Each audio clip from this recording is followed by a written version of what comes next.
Alright guys, so today's video is a little different. I've gone over some of the mods I've done to my car so far, and this one is just the final part to that series so far. As you can see, there's a giant subwoofer in my trunk. Takes up quite a bit of space in here, but I still have plenty of room back here for usable space. I have everything in front of it. Now I try not to put anything that'll poke through the subwoofer in front of it, but I mean, sometimes if you're picking someone up at the airport or trying to carry bags or groceries or something, I'll put them in the back seat instead of putting them in the trunk. So I actually had another company install this subwoofer.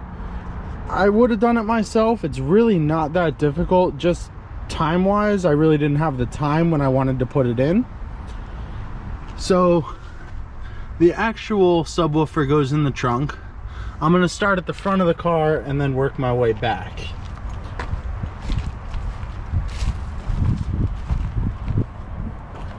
So as you can see in the front of my car, there's a fuse that they put up here attached to the battery, and you always want to have a fuse on it.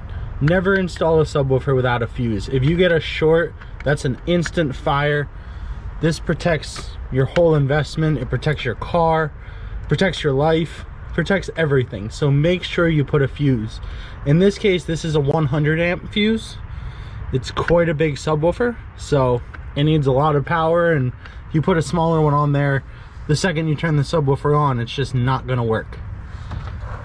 So it's pretty simple up here. They ran all the wires up through the firewall and around to the battery. All the electronic components are actually on the back of my subwoofer. So as you can see here, we have the amplifier on the back, and then we also have an LCI2, or on it it's printed LC2I. But this is really just a line output converter. It switches it from a speaker level output to a line level input. So the way this is run is that it goes off the factory speakers. And on Hondas, make sure that you always run a subwoofer off of your factory rear speakers. Do not run it off the factory sub. If you run it off the factory sub, they EQ the radios so hard that it's gonna cut out all the middle and high-end bass. And the company that did this actually did that by accident.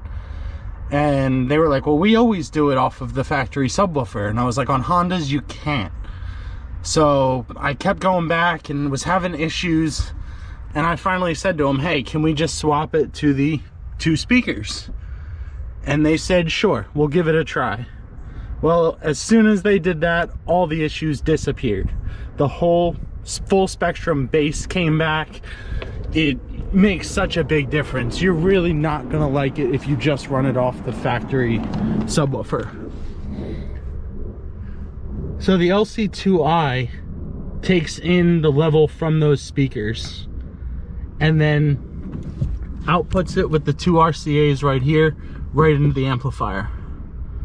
So having the LC2I lets you be able to, I don't want to say rebuild bass frequencies, but it'll smooth them out.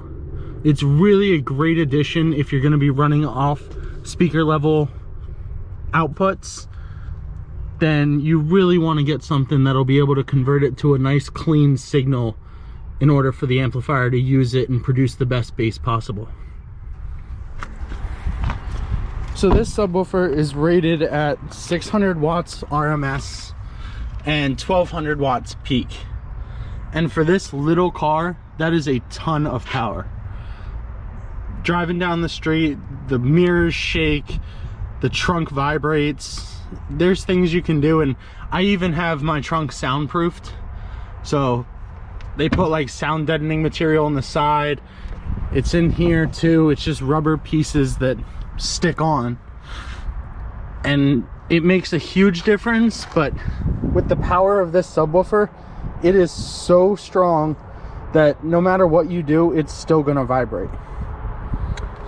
as you can see down here, because this is a leased car, I didn't want to permanently attach the subwoofer to the car. So the thing I did was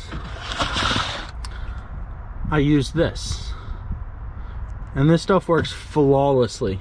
I just make strips of it going along the bottom of the subwoofer, place it down, let it sit for 24 hours without really jerking it around or moving it too much, and this thing isn't going anywhere. I mean, you could see that when I move the sub, it moves the whole trunk tray. So now I'm going to show you how much air this thing really moves.